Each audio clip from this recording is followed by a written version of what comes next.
शुरुआत करते हैं। मोक्षपदस्य नेतारं भेतारं कर्मभूभृतां ज्ञातारं विश्वतत्त्वानां वन्दे तद्गुणलब्धये वन्दे तद्गुणलब्धये। भगवान के गुण पता नहीं हमारे में कब आएंगे। 8 अध्याय तो हम पढ़ चुके हैं, अब 9वां और 10वां 2 अध्याय ही बचा है। 8वें अध्याय में बंद पदार्थ का निर्देश हमने पढ़ लिया सब। अब 9वां अध्याय इस समय बंद पदार्थ के बाद कहने योग्य संवर तत्व के निर्देश का समय आ गया, क्योंकि आश्रय को तो रोक नहीं सकते, पर संवर हो सकता है। तो संवर कैसे होगा? तो ये 9वां अध्याय हमें अपने चारित्र में उतारना बहुत जरूरी है कि हम हर समय संवर को लेके चले। कैसे हम संवर करें तो हमारे ऊपर आगे जो हमारे कर्म बंद किस तरह से क्या हो, रोके किस तरह से रोके, वो हम 9वें अध्याय में आचार्य हमें समझा रहे हैं कि कैसे क्या करना। तो पहला सूत्र आता है आश्रव निरोध संवर। सभी लोग साथ में एक बार फिर बोलेंगे, आश्रव निरोध संवर। आश्रव निरोधे संवर। संवर क्या है? आश्रव का निरोध। आश्रव का निरोध संवर है। संवर जानना बहुत जरूरी है हमें। तो क्या है? आश्रव का निरोध करना संवर है। नवीन कर्मों के ग्रहण में हेतु रूप क्रिया आश्रव है। आश्रव क्या है? जो नए नए कर्मों को हमारे ऊपर बांधते रहते हैं। उस आश्रव का हम अगर निरोध कर देते हैं तो उसका निरोध हो जाना संवर कहलाता है। और संवर 2 तरह के होते हैं, एक भाव संवर और एक द्रव्य संवर। भाव संवर किसे कहते हैं? संसार की निमित्त भूत क्रिया की निर्वृत्ति होना भाव संवर है। संसार की निमित्त भूत क्रिया की निर्वृत्ति होना भाव संवर कहा गया है। और भाव संवर के हो जाने पर उससे होने वाले कर्म उद्गलों के ग्रहण का विच्छेद होना द्रव्य संवर कहलाता है। गुणस्थान क्रम से संवर की कर्म प्रकृतियों का कथन करते हैं। कैसे? पहला गुणस्थान, जो आत्मा मिथ्या दर्शन कर्म के उदय के अधीन है, वह मिथ्या दृष्टि है। मिथ्या दृष्टि कौन है? कोई तो मिथ्या दृष्टि क्लियर कट दिखता है कि हाँ ये इंसान मिथ्या दृष्टि है, और कुछ लोग अपने को प्रिटेंड करते हैं कि मैं मिथ्या दृष्टि नहीं, सम्यक दृष्टि हूँ, चौथे गुणस्थान में हूँ, पर पता नहीं वो भी कुछ न कुछ तितलाचार और मिथ्यात्व करता है। और हम सभी मिथ्यात्व किए हैं पिछले जन्मों में, तभी तो पंचम काल में पैदा हुए हैं, नहीं तो पंचम काल में पैदा ही नहीं होते। तो इस मिथ्या दृष्टि के मिथ्या दर्शन की प्रधानता से जिस कर्म का आश्रय होता है, उसका मिथ्या दर्शन के अभाव में शेष रहे साधन सम्यक दृष्टि आदि में संवर होता है। और इसे बंध विच्युति भी कहते हैं, अर्थात तत्त गुणस्थान तक ही उन कर्म प्रकृतियों का बंध होता है, लेकिन उसके आगे के गुणस्थान में वो बंध से छूट जाती है, अतः बंध विच्युति कहलाती है। कैसे? जैसे कि पहले गुणस्थान में बंध योग्य मिथ्यात्व आदि 16 प्रकृतियां हैं। पहले गुणस्थान में 16 प्रकृति, वे दूसरे साधन गुणस्थान में अबंध रूप से संवर कहलाएगी। दूसरा गुणस्थान अनंतानुबंधी कषाय के उदय से, अनंतानुबंधी मतलब 6 महीने से भी अधिक हम किसी से कषाय रखते हैं, क्रोध करते हैं, मान करते हैं, माया करते हैं, लोभ करते हैं, बात नहीं करना किसी से, बात छोड़ देना 6 महीने से ज्यादा, तो अनंतानुबंधी हो गया।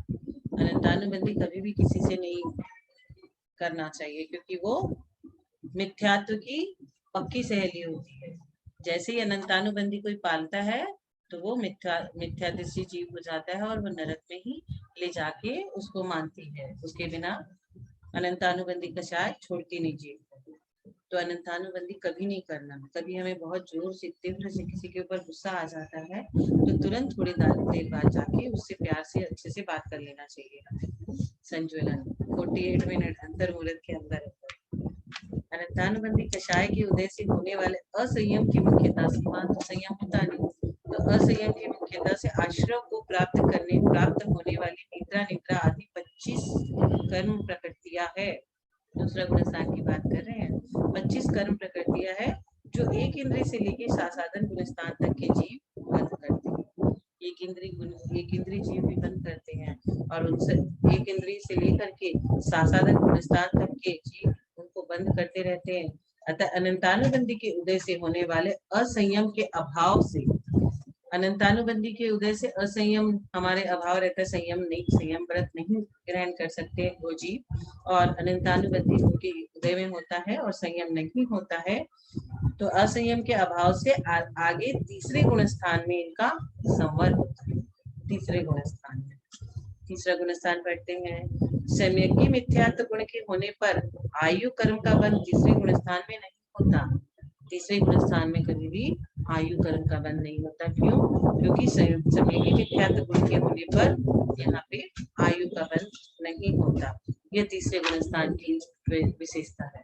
तो तीसरे गुण स्थान की क्या विशेषता है कि यहाँ आयु का बंध नहीं होता। चौथा गुण स्थान, अप्रत्याख्यानावरण कषाय के उदय से होने वाले असंयम की मुख्यता से। अप्रत्याख्यानावरण कषाय के उदय, कषाय तो चार तरह के हो गए, संज्वलन, प्रत्याख्यान, अप्रत्याख्यान और अनंतानुबंधी।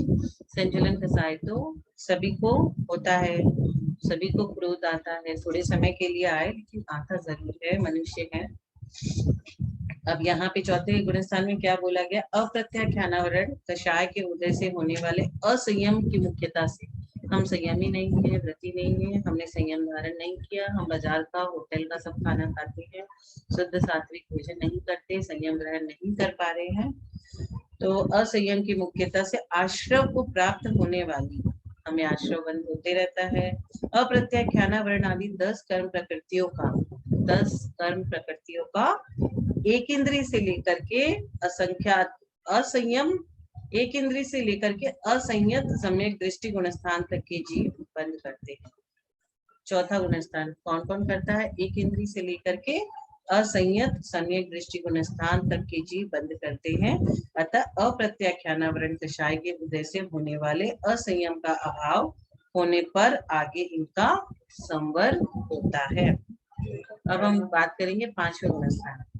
तो प्रत्याख्यानावरण कषाय के उदय से होने वाले असंयम से, प्रत्याख्यानावरण कौन कितने कषाय थे? संज्वलन, प्रत्याख्यान, अप्रत्याख्यान और अनंतानुबंध।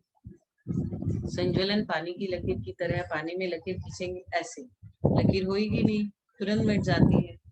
और बालू में लकीर खींचते हैं वो प्रत्याख्यान, गीली मिट्टी में लकीर खींचते हैं वो अप्रत्याख्यान। मतलब प्रत्याख्यान 15 दिन और अप्रत्याख्यान 15 दिन से 6 महीना, और जो अनंतानुबंधी है वो मोर देन 6 मंथ्स, यानी कि भूमि के ऊपर लकीर खींचना, वो मिटती ही नहीं। पांचवें गुण स्थान वर्ती जी प्रतिमाधारी, जो व्रत धारण करते हैं, प्रतिमा ले लेते हैं, बाहर का खाना नहीं खाते, मंदिर जाते हैं, छन्ना पानी का पीते हैं, नौकरों के हाथ का खाना नहीं खाते, ये सब जो होते हैं वो पांचवें गुण स्थान वर्ती जी होते हैं। वे घर में रह सकते हैं, घर में रह करके साधना करते हैं और ये सारी शुद्ध और सात्विक भोजन खाते हैं। भोजन करने की मनाही नहीं है, भोजन 2 टाइम करो, लेकिन शुद्ध और सात्विक। तो पांचवें गुण स्थान प्रत्याख्यानावरण कषाय के उदय से होने वाले असंयम से, क्योंकि उनके प्रत्याख्यानावरण कषाय अभी है, 15 दिन तक चलती है वो, और असंयम से, प्रत्याख्यानावरण कषाय के उदय से होने वाले असंयम से आश्रव को प्राप्त होने वाली प्रत्याख्यानावरण आदि 4 कर्म प्रकृतियों का, 4 यहाँ पे 4 आ गए, और हम लोग की कितनी थी चौथे गुण स्थान में? 10। यहाँ 4 कर्म प्रकृतियों का एक इंद्रिय से लेकर संयता संयत गुण स्थान तक के जीव बंद करते हैं। कहाँ तक के जीव? संयता संयत तक। अतः प्रत्याख्यानावरण कषाय के उदय से होने वाले असंयम के अभाव में आगे इनका संवर होता है। अब हम छठे गुण स्थान की बात करते हैं।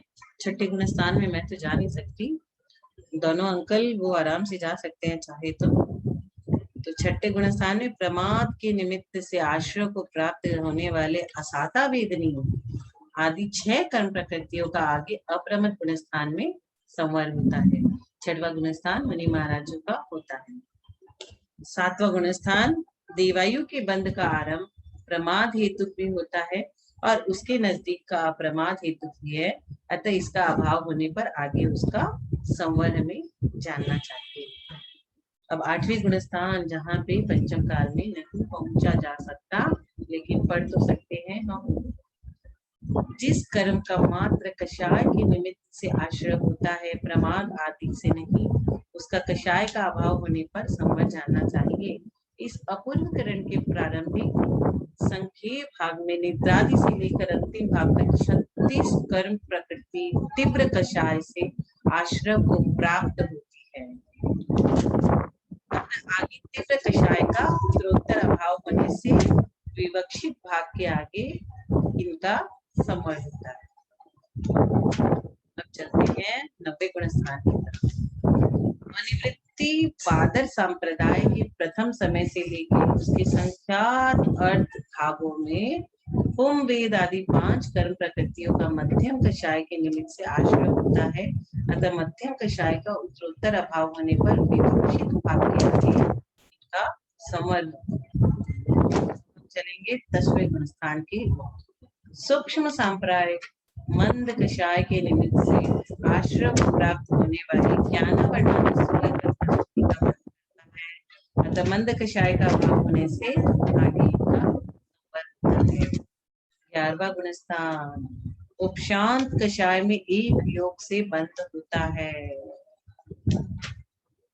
12वां गुणस्थान क्षीण कषाय में एक योग से बंध होता है। 13वां गुणस्थान केवल योग के निमित्त से आश्रय को प्राप्त होने वाली साता वेदनी का 11, 12, 13 इन 3 गुणस्थान में एक योग से बंध होता है।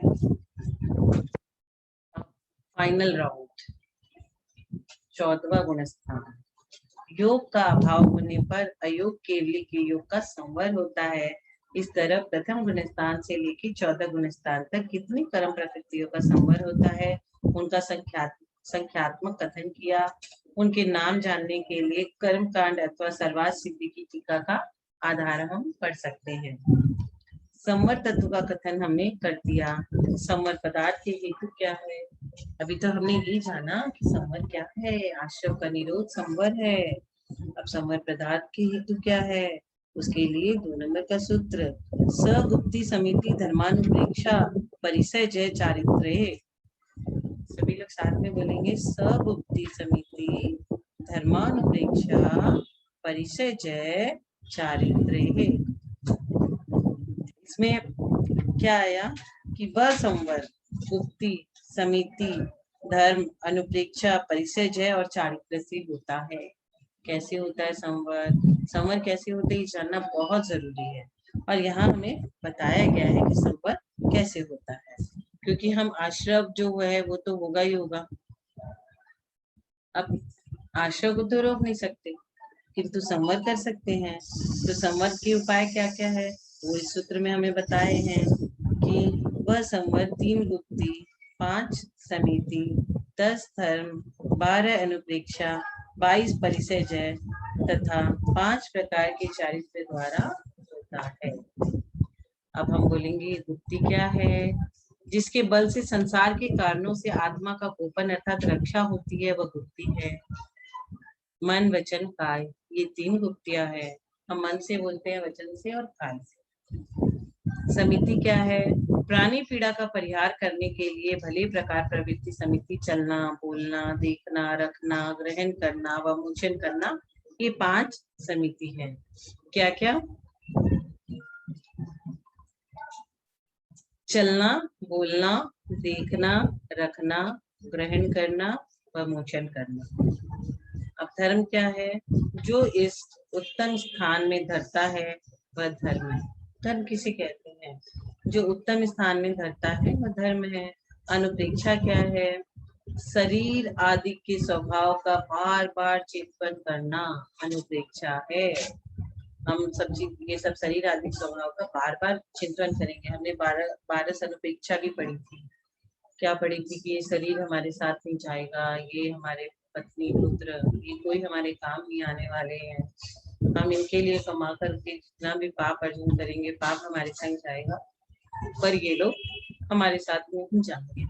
तो 12 तरह की अनुप्रेक्षा हमने पढ़ी थी, वो हमें स्मरण करेंगे तब संवर।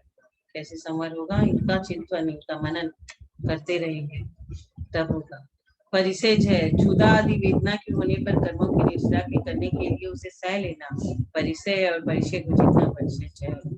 हमें बहुत बार रात में हम रात्रि भोजन का त्याग कर देते हैं और रात में 9 बजे 10 बजे भूख लगने लगती है, क्या करें, हम तो खाना नहीं, हम तो त्याग ले लिए, तो खाना तो है नहीं। तो क्षुधा आदि की वेदना होने पर कर्मों की निष्ठा करने के लिए उसे सह लेना, उसे हम सह लिए और हमारे कर्म की निष्ठा, तो उससे परिचय को जीतना हम परिचय जय कहलाते हैं। कि हमारे पास कोई भी बाधा आई और हम उससे निपट लिए, तो ये हमारे लिए परिचय जय है।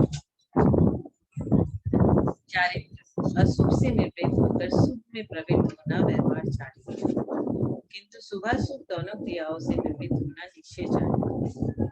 यहाँ संसार का प्रकरण होने से सुख कर्म रूप तीर्थ यात्रा करना, अभिषेक करना, दीक्षा लेना, ये सब का विशेष महत्व बताया गया है।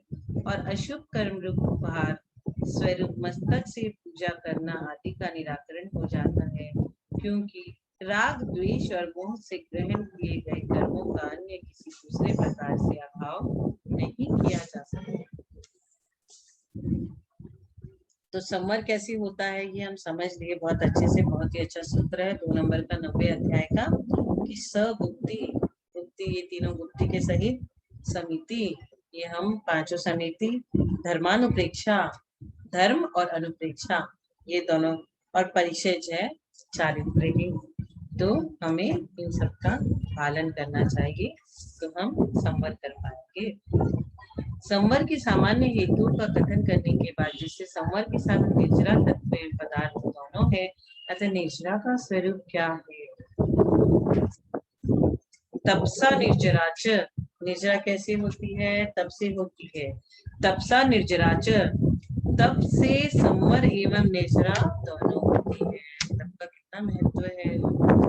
तप का धर्म में अंतर्भाव होता है, फिर भी वह तप संवर और निर्जरा इन दोनों का कारण है तथा संवर का प्रमुख कारण है, यह बतलाने के लिए उसका अलग से कथन किया गया है।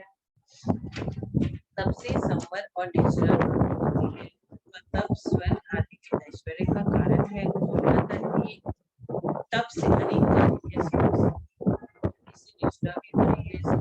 रहा है, देवगति की प्राप्ति भी हो रही है।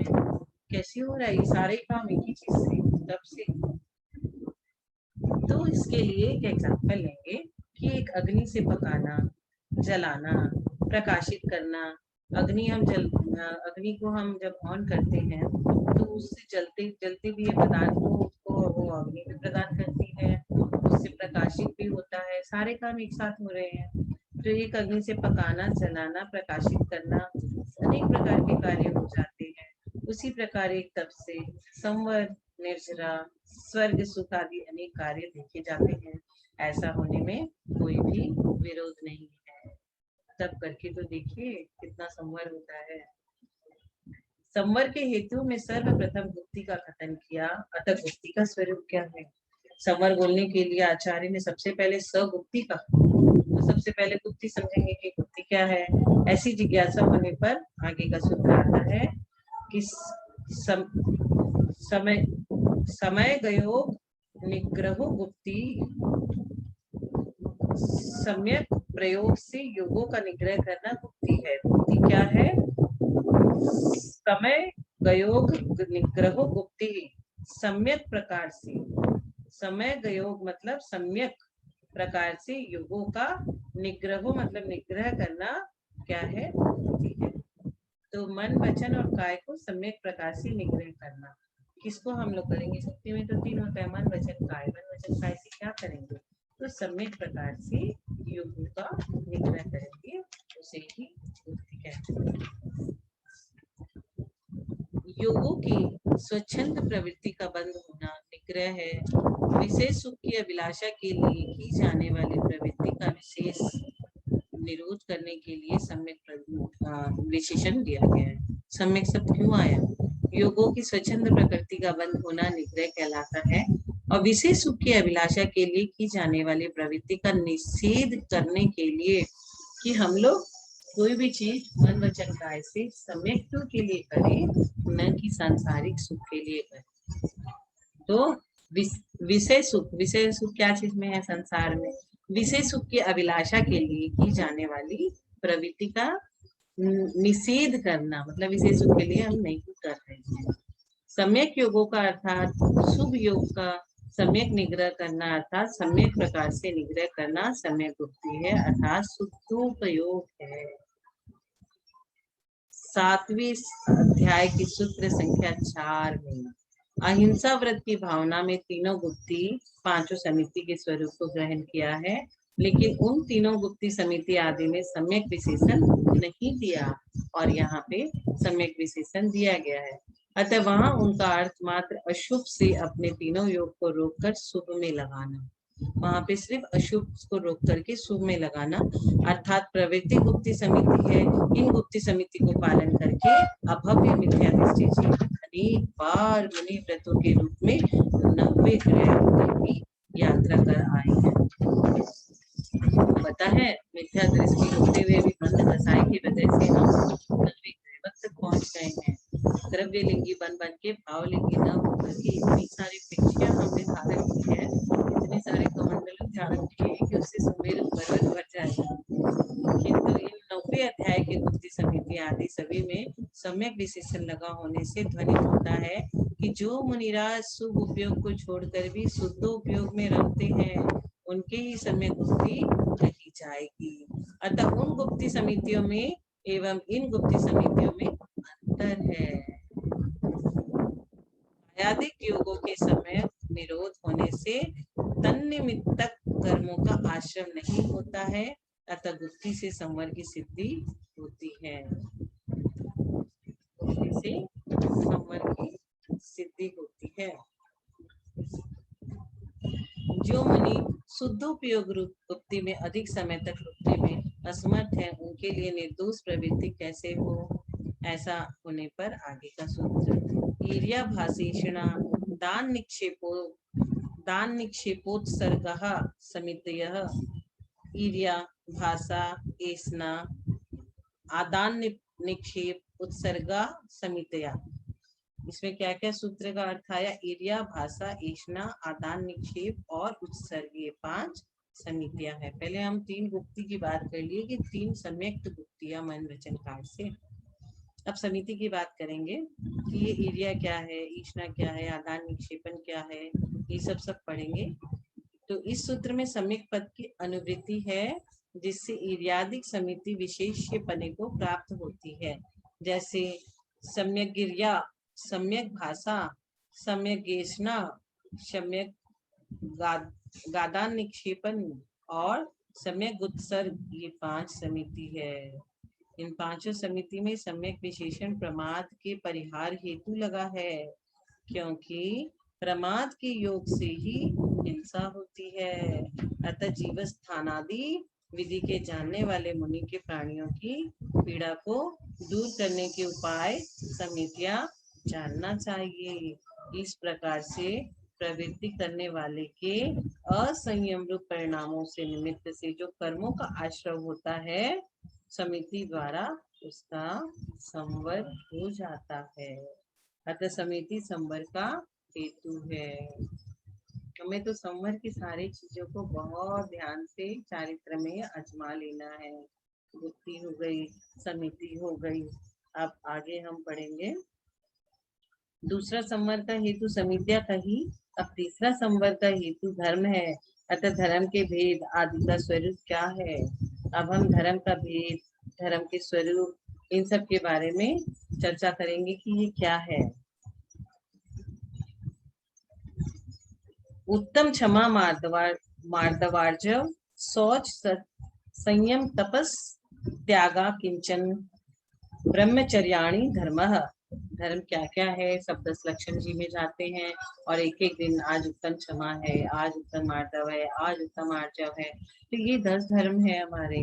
इसे 10 लक्षणी में फॉलो करने के नहीं, हमको लाइफ लॉन्ग इसको फॉलो करना है। उत्तम क्षमा मार्दव आर्जव शौच संयम तप त्याग किंचन एवं ब्रह्मचर्य, ये 10 प्रकार का धर्म है। इस सूत्र में उत्तम पद आदि दीपक है, अतः सभी के साथ उत्तम विशेषण लगेगा। जैसे उत्तम क्षमा, उत्तम मार्दव, उत्तम आर्जय, उत्तम शौच, उत्तम सत्य, उत्तम संयम, उत्तम तप, उत्तम त्याग, उत्तम आकिंचन्य एवं उत्तम ब्रह्मचर्य, ये 10 धर्म संवर के हेतु है। संवर का प्रथम कारण प्रवृत्ति का निग्रह करने के लिए कहा है, किंतु जो गुप्ती पालने में असमर्थ है उन्हें प्रवृत्ति का उपाय दिखलाने के लिए दूसरा कारण समिति कहा गया है। किंतु ये 10 प्रकार के धर्म का कथन जो कि संवर का तीसरा कारण है, समितियों में प्रवृत्त करने वाले के प्रमाद का परिहार करने के लिए कहा है।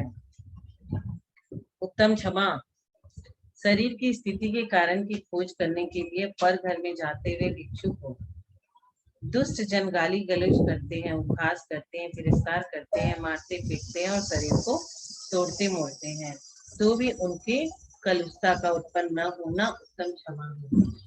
क्षमा तो आप सबको क्षमा बोल देते हो, सबको क्षमा, सबसे क्षमा, लेकिन जो व्यक्ति आपको मार रहा है, आपको कष्ट दे रहा है, आपको क्रोध दिला रहा है, आपको क्रोध ना करके आप उसको क्षमा करो, ये होती है उत्तम क्षमा। उत्तम मार्दव क्या है? जाति आदि मदों के आवेशवश होने वाले अभिमान का अभाव करना। मार्दव मतलब घमंड को पूरा तोड़ देना, उत्तम मार्दव होता है। मार्दव का अर्थ है मान का नाश कर देना, मान को फलित कर देना। मद न रूप को, मद न ज्ञान को, धन बल को मद न जानो, किसी भी चीज का मद नहीं करना चाहिए, न रूप का, न ज्ञान का, किसी का भी नहीं। उत्तम आर्जव, योगों का वक्र कुटिल न होना उत्तम आर्जव है। कुटिलता, जटिलता ये सब नहीं होना, यह आर्जव धर्म। सोच क्या है? प्रकर्ष लोभ का त्याग करना उत्तम सोच। लोभहीन होके देखो, आपको बहुत शांति मिलेगी जीवन में।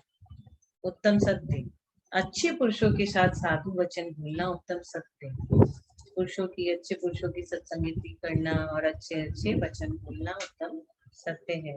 वचन गुप्ती, भाषा समिति, सत्य वचन एवं सत्य धर्म, इन चारों में क्या अंतर है? वचन गुप्ती, साधु असाधु दोनों में मौन व्रत रहना, यह वचन गुप्ती है।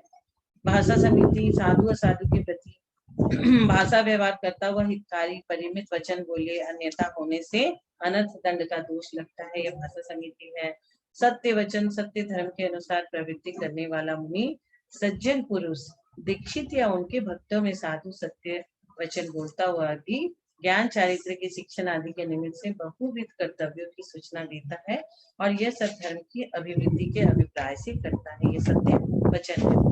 सत्य धर्म कषाय छोड़कर आत्मा के साथ प्रति समय रहना सत्य धर्म है, यही इन चारों में भेद है। उत्तम संयम क्या है? समितियों में प्रवृत्त करने वाले मुनि के उनका परिपालन करने के लिए जो प्राणियों का और इंद्रियों का परिहार होता है तो उत्तम संयम है। उत्तम तप क्या है?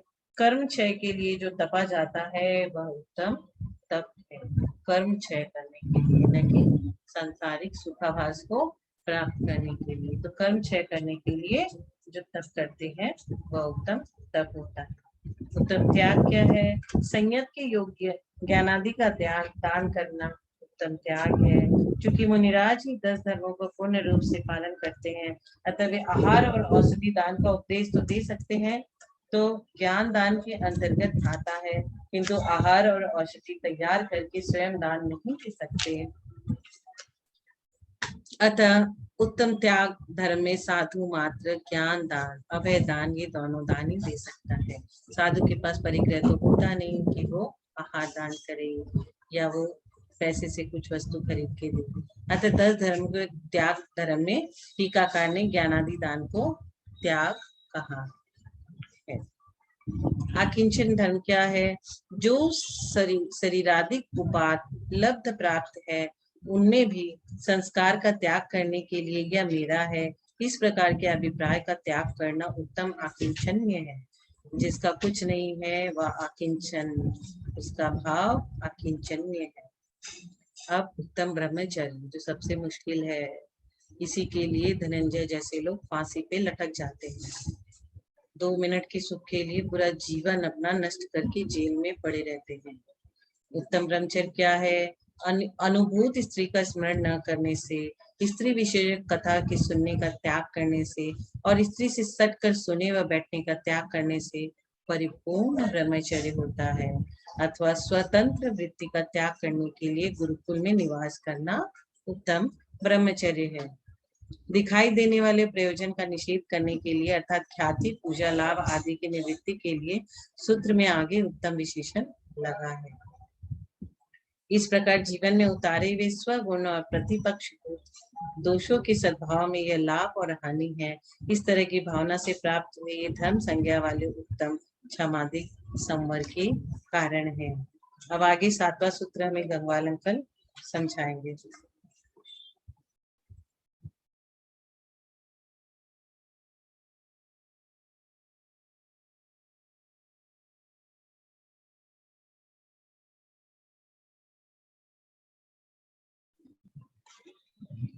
सातवां सूत्र है। तीसरा, संवर का हेतु उत्तम क्षमादिक दश धर्म कहा है, किंतु यह जीव क्षमादिक का अवलंबन किस कारण से लेता है, क्रोधादि को प्राप्त क्यों नहीं होता है, ऐसी जिज्ञासा होने पर आगे का सूत्र कहा है। अनित्याशरण संसारैकत्वा न्यत्वा शुच्याश्रव संवर निर्जरा लोकबोधि दुर्लभ धर्म स्वाख्या तत्वानुचिंतन अनुप्रेक्षा। इसमें क्या है, 12 अनुप्रेक्षा बताइए। सब लोग इसको तोड़ तोड़ के इंस्टॉलमेंट में पढ़ेंगे। अनित्याशरण संसारैकत्वा न्यत्वा शुच्याश्रव संवर निर्जरा लोक बुद्धि दुर्लभ धर्म स्वाख्या तत्वानुचिंतन अनुप्रेक्षा। अनित्य शरण संसार एकत्व अन्यत्व अशुचि आश्रव संवर निर्जरा लोक बोधि दुर्लभ और धर्म साख्या तत्व अनुचिंतनम अनुप्रेक्षा। ये 12 अनुप्रेक्षा है। संसार शरीर एवं भोगों की चिंता करने से कर्मों का आश्रव एवं बंध होता है, अतः चिंता की जगह चिंता करना चाहिए, चिंतन करना चाहिए। इन सब संसार शरीर आदि की चिंता करने के बजाय उसका चिंतन करना चाहिए। सर्वप्रथम संसार शरीर एवं भोगों के स्वरूप में अनित्यता का चिंतन करें। यदि मन अनित्यता से नहीं मानता है तो अशरणता का अवलंबन ले और ऐसा विचार करे कि जो वस्तु स्वयं में अनित्य है वह दूसरों का शरण कैसे दे सकती है। संसार के बारे में अब पहली भावना है अनित्य अशरण, मतलब अनित्य भावना। ये जो भी संसार के बारे में हम अनित्य, ये हमेशा रहने वाली नहीं है, ये नाश होने वाला है, ये बदलने वाला है। ये संसार जो भी कुछ हमें दिख रहा है वो क्षणिक है, ये भावना करना ये अनित्य भावना है। फिर अशरण,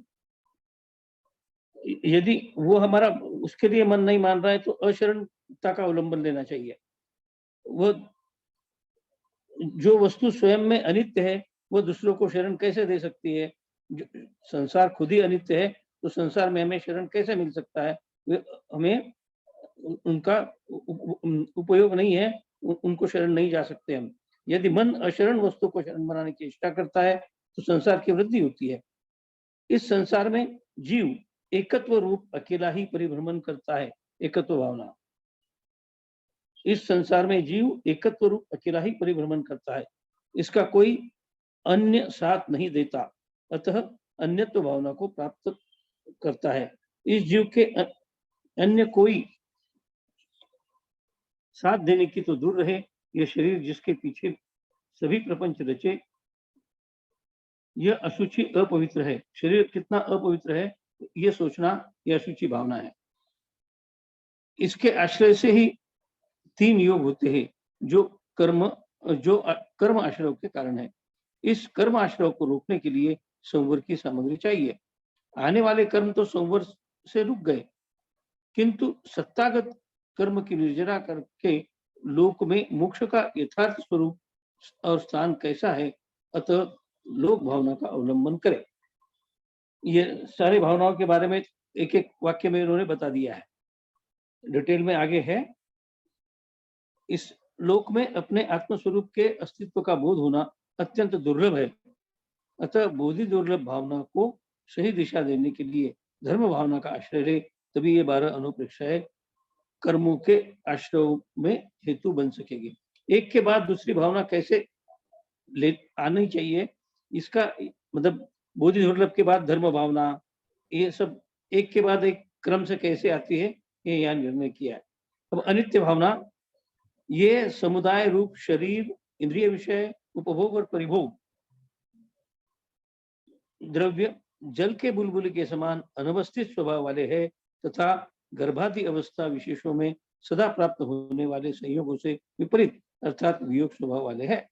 मोहवश अज्ञ प्राणी इनमें नित्यता का अनुभव करता है, पर वस्तुतः आत्मा के ज्ञानोपयोग और दर्शनोपयोग स्वभाव के सिवा इस संसार में अन्य कोई भी पद ध्रुव स्थिर नित्य नहीं है। इस प्रकार का चिंतन करना अनित्य अनुप्रेक्षा है।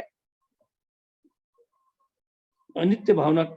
अब अशरण भावना, जैसे एकांत में भूखे और मांस के लोभी बलवान व्याघ्र के द्वारा दबोचे गए शिशु मृग शिशु के लिए कुछ भी शरण नहीं होता, वैसे ही जन्म जरा मृत्यु और व्याधि आदि दुखों के मध्य में परिभ्रमण करने वाले जीव का कुछ भी शरण नहीं है। परिपुष्ट हुआ शरीर भी भोजन के प्रति सहायक है, दुखों के प्रति प्राप्त होने पर नहीं। यदि हमें दुख हो गया है, हम बीमार है, तो हमको भोजन कोई हमें सहायक नहीं हो सकता है, भोजन हमें दुख ही पहुंचा सकता है।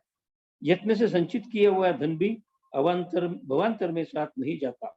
जिन्होंने सुख और दुख को समान रूप से बांट लिया, ऐसे मित्र भी मरण के समय रक्षा नहीं कर सकते।